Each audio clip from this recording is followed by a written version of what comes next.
السلام علیکم viewers, Fatima T V پر خوش آمدید۔ آج ایک نیو ویڈیو کے ساتھ علیکم ویورز، آج ہم جس ہستی کے بارے میں آپ سے تذکرہ کریں گے وہ حضرت آتا ہے گنج بخش علی حجویری رحمۃ اللہ علیہ ہیں۔ گنج بخش فیض عالم مظہر نور خدا، ناکسارائے پیر کامل کاملہ را رہنما۔ ناظرین اکرام، حضرت شیخ علی حجویری رحمۃ اللہ علیہ سلطان الطریقت ہیں، گنج حقیقت ہیں، برہان الشریعت ہیں، آپ صدات حسنی سے ہیں۔ آپ کا سلسلہ نسب چند واسطوں سے حضرت سیدنا زید شہید رضی اللہ تعالی عنہ ابن امیر المومنین حضرت سیدنا امام حسن مجتبی رضی اللہ تعالی عنہ سے ملتا ہے۔ آپ کے ابو جداد غزنی کے رہنے والے تھے۔ آپ کے دادا کا نام حضرت علی ہے۔ آپ کے والد ماجد کا نام عثمان ہے۔ آپ غزنی میں پیدا ہوئے۔ آپ کا نام علی ہے۔ حجویر شہر کا نام نہیں ہے۔ اکثر لوگ یہ سمجھتے کہ آپ کو حجویری اس لیے کہا جاتا ہے کہ آپ حجویر شہر میں رہتے تھے، تو ایسا نہیں ہے، بلکہ غزنی کے ایک محلے کا نام حجویر تھا، اس لیے آپ علی حجویری کہلاتے ہیں۔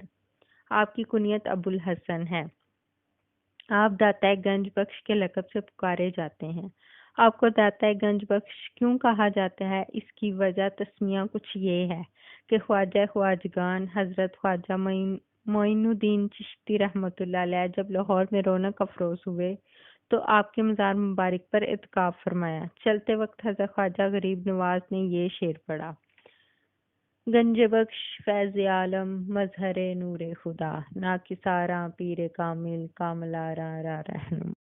اگر آپ ہمارے چینل پر نئے ہیں تو ہمارے چینل کو سبسکرائب کریں اور ساتھ لگے بیل آئیکن پر کلک کریں تاکہ آپ ہماری آنے والی نیو ویڈیو کی اپڈیٹ فوری حاصل کریں۔ اسی روز سے آپ داتا گنج بخش کے لقب سے مشہور ہوئے۔ بعض لوگ آپ کو گنج بخش کے لقب سے ہی پکارتے تھے۔ آپ علوم ظاہری کی تحصیل سے فارغ ہو کر علوم باطنی کی طرف متوجہ ہوئے۔ آپ کے استاد شیخ ابو القاسم آپ سے فرماتے ہیں کہ فقیر کے لیے حاضری مرشد سے بہتر اور کوئی چیز نہیں ہے۔ فقیر کو چاہیے کہ یہ حاضری مرشد کی رکھے۔ مرشد وہ ہوتا ہے جو کہ گواس ہو، نہ کہ متسک۔ فقیر کو چاہیے کہ اگر اپنے آپ میں قوت پائے تو تب بیعت کرے، اور اپنے میں قوت نہ ہو تو دونوں خراب ہوں گے۔ آپ شیخ ابو الفضل بن حسن ختلی کے مرید ہیں، وہ مرید حضرت خضری کے، وہ مرید حضرت شیخ شبلی رحمۃ اللہ علیہ کے ہیں۔ آپ نے پورے آسان مرد آذر بھائی جان وغیرہ کی سیر و سیاحت فرمائی۔ آپ بہت سے درویشوں سے ملے اور بہت سے برگزیدہ ہستیوں سے استفادہ کیا۔ حضرت شیخ ابو القاسم غرقانی، حضرت شیخ ابو سعید ابو الخیر اور حضرت شیخ ابو القاسم کو شہری کے روحانی فیوز سے آپ بہرہ مند ہوئے۔ مرشد کے حکم سے ہندوستان تشریف لائے۔ واقعہ اس طرح کا ہے کہ آپ نے ایک رات اپنے پیرو روشن ضمیر کو خواب میں دیکھا۔ آپ فرماتے ہیں کہ تم کو لاہور کا کتب بنایا گیا، لاہور تمہارے سپرد کیا گیا، لاہور جاؤ۔ آپ نے خواب میں ہی اپنے پیر سے عرض کیا کہ لاہور میں پہلے سے ہی خواجہ حسن زنجانی موجود ہیں، ان کی موجودگی میں میرا لاہور جانا بیکار ہے۔ آپ کے پیر و مرشد نے آپ کو جواب دیا کہ بحث و مباحثہ کی ضرورت نہیں، دیر نہیں لگانا چاہیے، جلدی روانہ ہو۔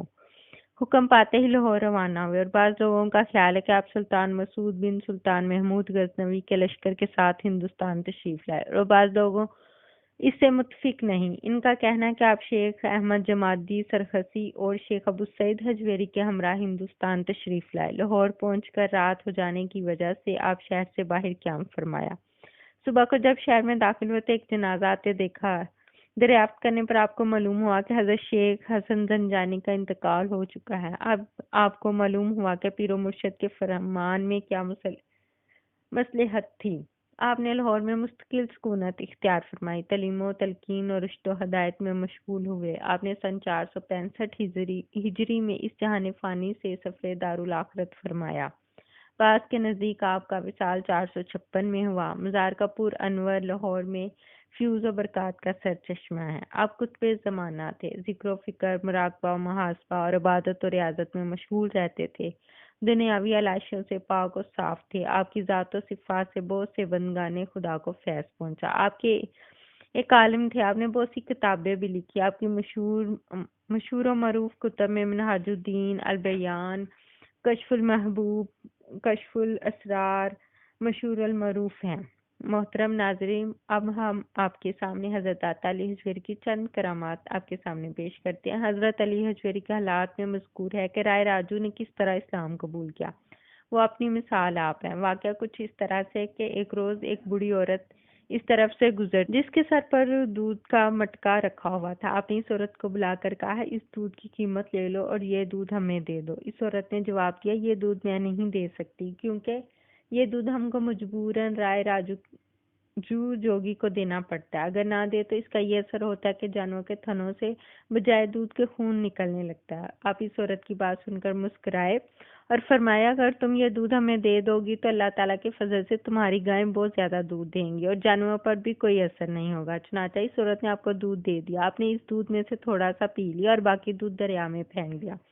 جب بوڑھی عورت گھر واپس آئی اور شام کو جانوروں کو دھویا تو جانوروں نے اس قدر زیادہ دودھ دیا کہ سارے برتن ہی ماشاءاللہ بھر گئے اور دودھ ختم نہ ہوا۔ یہ خبر آنن فانن قرب و جوار کے دیہات میں پھیل گئی اور لوگ دور دراز سے اپنے جانوروں کے دودھ آپ کے پاس لانے لگے۔ آپ کا یہ دستور تھا کہ آپ تھوڑا سا دودھ لے کر ان کے مٹکوں سے پی کر باقی دودھ دریا میں بہا دیتے، اور جب ان لوگوں نے گھر جا کر اپنے جانوروں کو دھویا تو انہوں نے بے حساب دودھ دیا۔